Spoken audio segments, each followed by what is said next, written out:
मित्रों नमस्कार। मित्रों, सरकार का गठन हो चुका है। कैबिनेट मंत्री, राज्य मंत्री चुने जा चुके हैं। 72 मंत्रियों ने शपथ ली है, लेकिन इनमें एक भी कोई मुस्लिम मंत्री नहीं है। और ये जो बात है, ये बात देश के 20 करोड़ मुसलमानों को बहुत चुभ रही है, बहुत बेचैन कर रही है। ना सिर्फ उनको परेशान कर रही है, बल्कि जो सोशल मीडिया है वहाँ पर भी इसको लेकर के काफ़ी रोना धोना चल रहा है। जो लेफ़्ट लिबरल्स हैं वो बहुत रो रहे हैं। और इसके अलावा न सिर्फ भारत, बल्कि इसकी चर्चा दुनिया भर के कई अखबारों में हो रही है। आप देखिए, न्यूयॉर्क टाइम्स हो, चाहे वॉशिंगटन पोस्ट हो, चाहे अल जजीरा, जो आप देख रहे हैं कि गाज़ा पट्टी के अंदर जो युद्ध चल रहा है उसमें किस तरह से वो हमास के समर्थन में खड़ा है, उसको लेकर के इजराइल ने अल जजीरा पर प्रतिबंध भी लगा दिया है। तो ये सारे जो बड़े बड़े अखबार हैं ये बहुत रोना धोना मचा रहे हैं।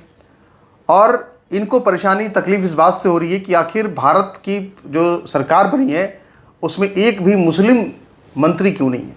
इसको लेकर के ये सब बहुत ज़्यादा परेशान है और भारत के खिलाफ एक माहौल बनाने की कोशिश कर रहे हैं।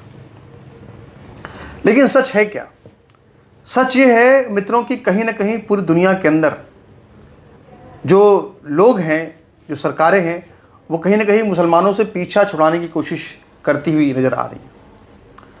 अब आप देखिए, अभी यूरोपियन यूनियन के अंदर एक इलेक्शन हुआ, चुनाव हुआ, और उस चुनाव में इटली की फार राइट लीडर, यानी कि इटली की अत्यंत कट्टरपंथी जो नेता है, जिनका नाम है जॉर्जिया मेलोनी, जो प्रधानमंत्री हैं इटली की, वो अब यूरोपियन यूनियन का चुनाव जीत गई हैं।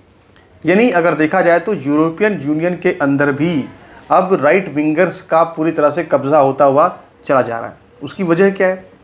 आप देखिए, जॉर्जिया मेलोनी वो एक ऐसी नेता हैं इटली की जिन्होंने कि इस्लाम को लेकर के बहुत सारी शर्तें, नियम, कानून, प्रतिबंध लगा रखे हैं इटली के अंदर।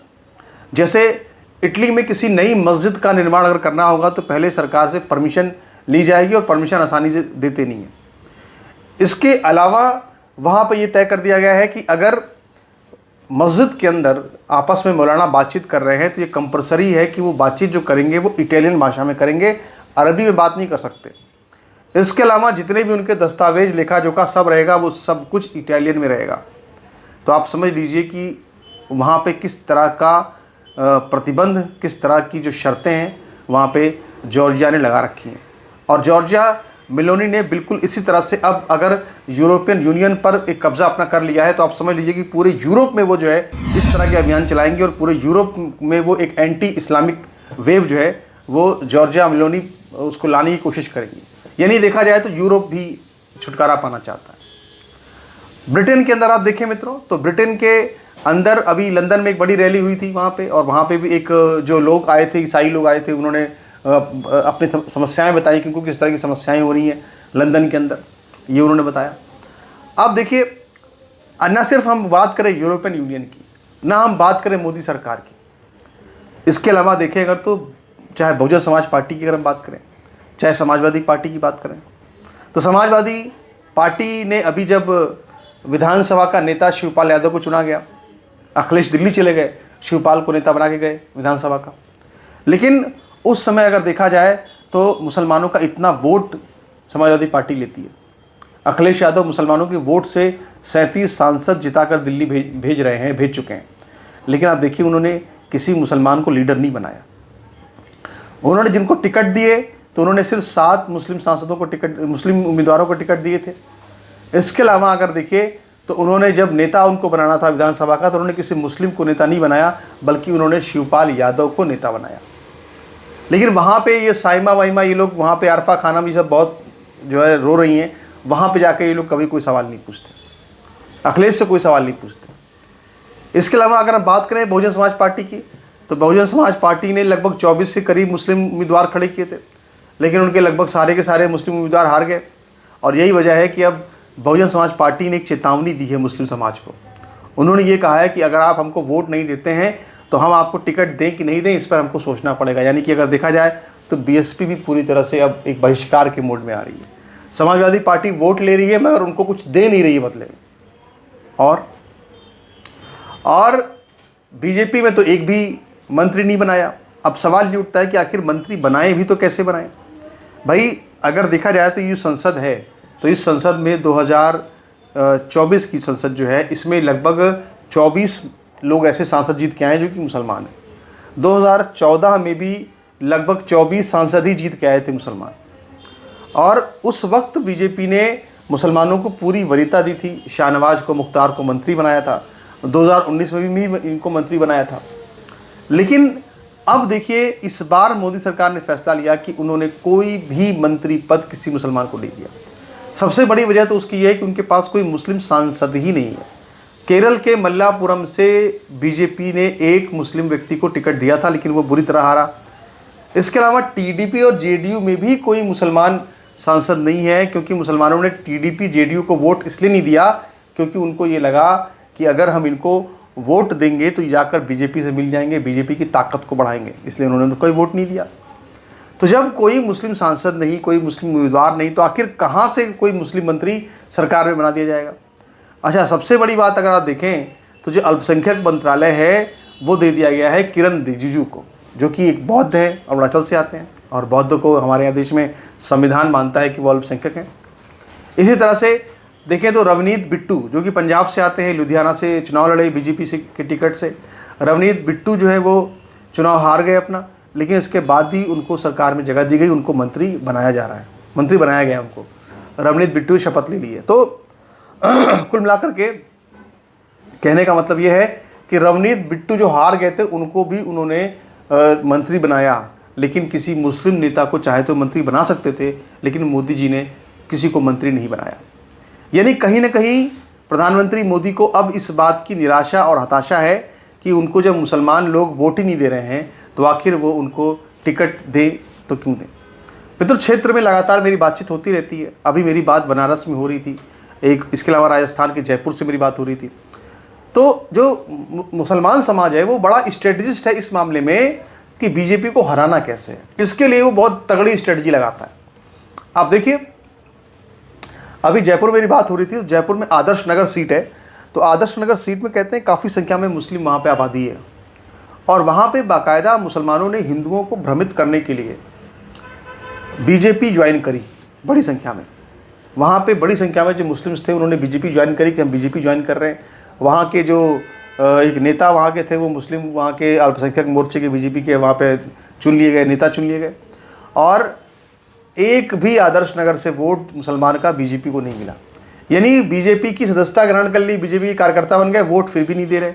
और ये सब करके उन्होंने क्या किया, हिंदुओं के वोट को बिखेर दिया कि हिंदू जो है उसका वोट गोलबंद नहीं हो पाएगा। और एक बात आपको बताएं, इस बार अगर आप पूरा चुनाव आपने देखा हो तो इस बार के पूरे चुनाव में आपको यूट्यूब पर ऐसे बहुत सारे वीडियोस नज़र आएंगे जिसमें कि मुसलमान खूब तारीफ़ कर रहे थे।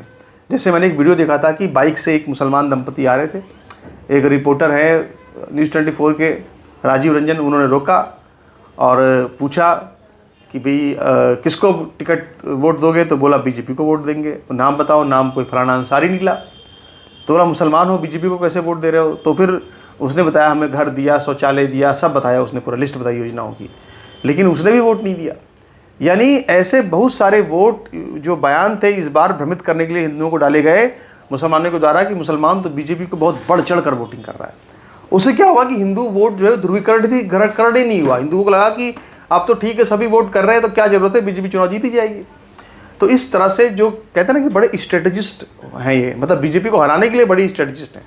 लेकिन अब मंत्रालय में जगह तो मिली नहीं, सरकार तो बीजेपी की बनी गई, क्योंकि इनकी स्ट्रेटजी तो बहुत लगाई इन्होंने, लेकिन कामयाब नहीं हो पाई, सरकार तो फिर भी बन गई बीजेपी की। तो अब अभी मेरी बात बनारस हो रही थी, तो बनारस में भी ऐसे ही बताया कि वहाँ मैंने पूछा कि भाई मोदी सर जी का इतना ज़्यादा मार्जिन कम क्यों हो गया जीत का, तो उन्होंने यही बात बताई। उन्होंने कहा कि हिंदुओं की तरफ से लोग वोट डालने नहीं निकले, और मुसलमानों ने उनके बताया कि पड़ोस के गांव में, उनका जो मुस्लिम गांव था वहाँ पे 80% करीब वोटिंग हुई है। अब सबसे जो महत्वपूर्ण बात यहाँ समझने वाली है वो क्या है, वो ये है कि इस विशेष समुदाय के अंदर जो सत्ता की लालसा है, सत्ता की तड़प बहुत ज़बरदस्त है। आप देखिए जो देश का विभाजन हुआ वो भी सत्ता की तड़प के चलते ही हुआ। अब आप देखिए कि जब देश का बंटवारा 47 में हुआ और लगभग 10 साल पहले मुस्लिम लीग और कांग्रेस पार्टी मिलकर के कोशिश कर रहे थे कि देश का बंटवारा कैसे बचा लिया जाए। यानी मुस्लिम लीग चाहती थी कि देश की सरकार जो बने उसमें उसका प्रॉपर अच्छी हिस्सेदारी हो। तो मौलाना आज़ाद जो कि उस समय कांग्रेस पार्टी के अध्यक्ष थे और जो जिन्ना से बातचीत उनकी चलती थी, तो उस समय मौलाना आज़ाद ने ये प्रस्ताव मनवा लिया था कि एक हिस्सा की लगभग 1/3 जो मंत्री पद होंगे वो सब मुसलमानों को मिलेंगे। और इसके अलावा उन्होंने कुछ खास जैसे विदेश मंत्रालय का कुछ खास पद उन्होंने कहे कि ये तो मुसलमानों को ही मिलेंगे चाहे कुछ भी हो जाए। तो ये सब उन्होंने इसलिए कराया क्योंकि वही सत्ता की जो एक लालच होती है। तो अब देखिए इसी के चक्कर में बंटवारा हुआ। अब सेम वही सोच लेकर के ये लोग आगे बढ़ रहे हैं। काम जो देश का विकास है, देश की तरक्की है, उसको रोकने के लिए, उसको हटाने के लिए, ख़त्म करने के लिए इस तरह की बातें अब लगातार की जा रही हैं। सबसे बड़ी बात यह है मित्रों कि इस बार जो मैंने देखा कि शपथ ग्रहण समारोह में कोई मौलाना भी शामिल नहीं था।